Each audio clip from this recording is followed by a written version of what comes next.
Welcome students, welcome you arts academy class 12th political science chapter शक्ति के नए केंद्र।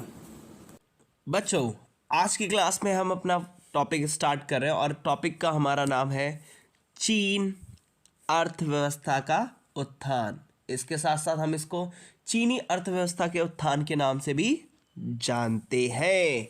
और इस पूरे के पूरे टॉपिक ने आपने अच्छे से पढ़ा होगा चीन के बारे में कि चीन की शुरुआत, उसके सुधार और इसके साथ साथ उसके विशेषताएं और उसके नकारात्मक प्रभाव के बारे में भी हमने पढ़ा है।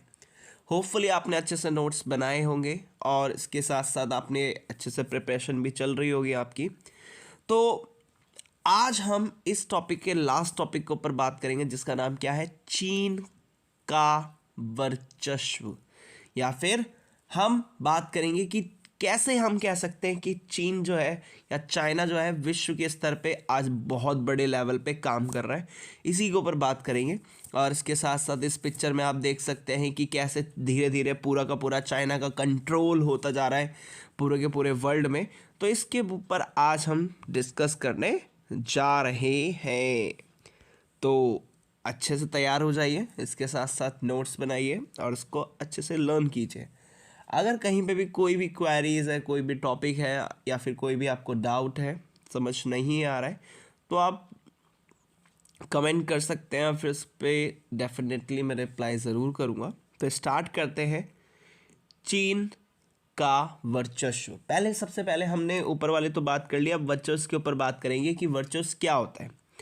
तो वर्चस्व की बात करें, जब किसी का दबदबा या फिर किसी की हुकूमत टाइप में सबसे ऊपर होने लग जाती है।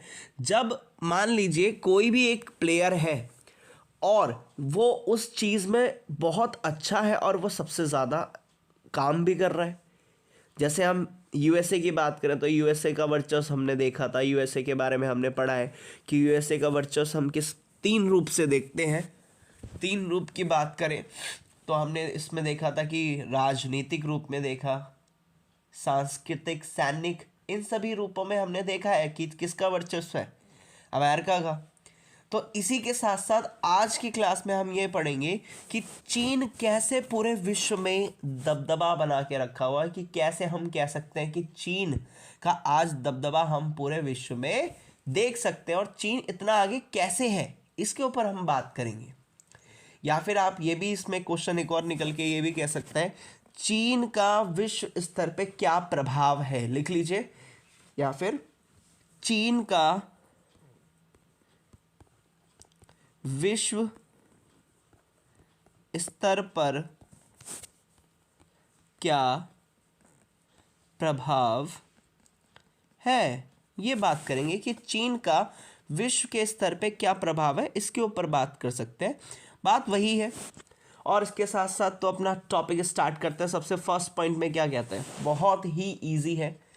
चीन ने अपनी मजबूत आर्थिक नीति के बल पर वैश्विक स्तर पर अपना प्रभुत्व स्थापित किया। प्रभुत्व मतलब सेम एज इट इज, अपना दबदबा कायम किया। और आज हम देखते हैं कि चीन जो है इतना आगे निकल चुका है। आज हर जगह चीन से बनी हुई सारी की सारी made in China, made in China. आप कोई भी चीज़ देख लो, ब्लैंकेट देख लो, टॉयज़ देख लो, तो मोस्टली अगर हम बात करें एसेसरीज़ की बात करें या फिर मेन मोबाइल्स की बात करें, तो इन सभी की एसेसरीज़ मोस्टली उसमें क्या लिखा होता है, मेड इन चाइना। तो अब क्या दिखाता है कि इसमें ये बताता है कि चीन की जो आर्थिक नीतियां थी, उनकी जो उन इकोनॉमिक पॉलिसीज़ थी वो इतनी बढ़िया थी जिसकी वजह से चीन का अब पूरे के पूरे विश्व पे क्या होने लगा, प्रभुत्व होने लगा, एक तरह का दबदबा होने लगा। तो सबसे पहला कारण यही है कि चीन की आर्थिक नीतियों के कारण पूरा के पूरे वैश्विक स्तर पर या विश्व के स्तर पे सिर्फ और सिर्फ किसका दबदबा हमें देखने को मिलता है, चीन का। सेकंड पॉइंट क्या कहता है, अमेरिका, कॉमा लगा लेना इसमें, अमेरिका, जापान, आसियान, रूस तथा भारत के साथ आर्थिक रूप से जुड़ाव किए। मतलब कि चीन के पहले के टाइम पे इन सभी देशों के साथ थोड़े संबंध अच्छे नहीं थे, लेकिन फिर भी क्या हुआ, कुछ टाइम बाद जब इन्होंने आर्थिक सुधार किए तो अपने संबंधों को भी सुधारना शुरू किया, और इसके साथ साथ किसके साथ संबंधों को सुधारना शुरू किया? सबसे पहले अमेरिका, जापान, आसियान के देश हो गए, रूस हो गया, भारत हो गया, इन सभी के साथ इसने क्या किया? आर्थिक रूप से जुड़ाव किया। आर्थिक मतलब कि इनके साथ बिजनेस करना शुरू किया, व्यापार करना शुरू किया, इस तरह की काम करने शुरू किए। थर्ड पॉइंट क्या कहता है? ताइवान को अपनी अर्थव्यवस्था में जोड़ने का प्रयास कर रहा है। कौन कर रहा है? चीन। चीन कोशिश कर रहा है कि जो ताइवान है, ताइवान चाइना के पास में ही है, जैसे उसके इधर की साइड छोटा सा एक तरह का द्वीप टाइप का देश है, पानी है उसकी तरफ। फिर क्या कहता है कि जो ताइवान है, ताइवान को अपनी अर्थव्यवस्था में जोड़ने का प्रयास कर रहा है। कौन कर रहा है? चीन। अब आपको इसका किस्सा थोड़ा सा पता होगा, क्यों? क्योंकि जो ताइवान है वो सेमीकंडक्टर में सबसे ज़्यादा सेमीकंडक्टर क्या होते हैं?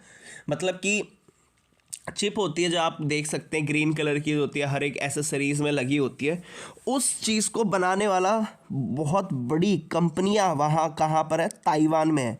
तो जब एक बार चीन उस पर कंट्रोल कर लेगा तो आधे से ज़्यादा सेमीकंडक्टर की जो मार्केट है, जो आज की डिजिटल मार्केट है, वो मोस्टली किसके पास चली जाएगी? चाइना के पास। तो इसलिए इनके बीच में संघर्ष चल रहा है, चलता रहता है लेकिन फिर भी ताइवान को अपनी अर्थव्यवस्था में जोड़ने का प्रयास कर रहा है। कौन कर रहा है? चीन। नेक्स्ट पॉइंट क्या कहता है? नेक्स्ट पॉइंट कहता है लातिन अमेरिका और अफ्रीका के देशों में चीन ने क्या किया? निवेश। निवेश पहले समझ लिए, निवेश होता क्या है? बहुत ही इजी टर्म है, इसको इंग्लिश में कहा जाता है इन्वेस्टमेंट। तो निवेश में होता क्या? जब भी मान लो, सपोज करो, एग्जाम्पल के तौर पे लेते हैं, आपने क्या किया? ज़मीन खरीद ली कोई मशीन खरीद ली, आपने क्या किया? कोई भी या फिर आपने एक टैक्सी खरीद ली, या फिर सपोज करो आपने क्या किया? एक कंपनी को खरीद लिया। तो इस तरह के पैसों को लगाना, इन्वेस्ट करना, और बाद में आगे जाके वो प्रॉफिट देता है, तो उसको हम निवेश कहते हैं। फॉर द एग्जांपल, मान लो आपने एक कार ली, एक कार आपकी टैक्सी है और दूसरी आपकी क्या है? पर्सनल यूज़ की है।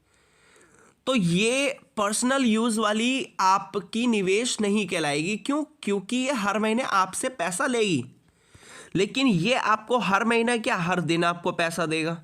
तो इसलिए ये एक तरह का निवेश कह सकते हैं, लेकिन ये एक तरह का निवेश नहीं है अगर आप पर्सनल यूज़ के लिए ले रहे हो तो। अब आगे बढ़ते हैं। तो इन देशों में चीन ने क्या किया? निवेश किया। जैसे लातिन अमेरिका हो गया, अफ्रीका के देशों में इनों के साथ इनने निवेश किया, मतलब पैसों को लगाया ताकि वहाँ का इंफ्रास्ट्रक्चर डेवलप कर सके। अगला क्या आता है? 1977 में एशिया में संकट आया। एशियाई संकट में चीन ने मदद की, विशेष सहायता दी। वो भी किसको दी? आसियान देशों की अर्थव्यवस्था को विशेष सहायता पहुंचाई। मतलब कि 1997 के जो क्या हुआ था, वित्तीय संकट आया था, तो उस संकट के अंदर, वित्तीय संकट में क्या किया था? आसियान के देशों के साथ, या आसियान के देशों की बात करें तो आसियान के देशों में क्या किया? मदद की। और मदद कैसे की? उनकी अर्थव्यवस्था को ऊपर उठाने की, मतलब कि उनकी इकोनॉमी जो डाउन ना हो जाए, मतलब उसके कि उनकी अर्थव्यवस्था को फिर से चलाने के लिए चीन ने क्या किया? सहायता दी।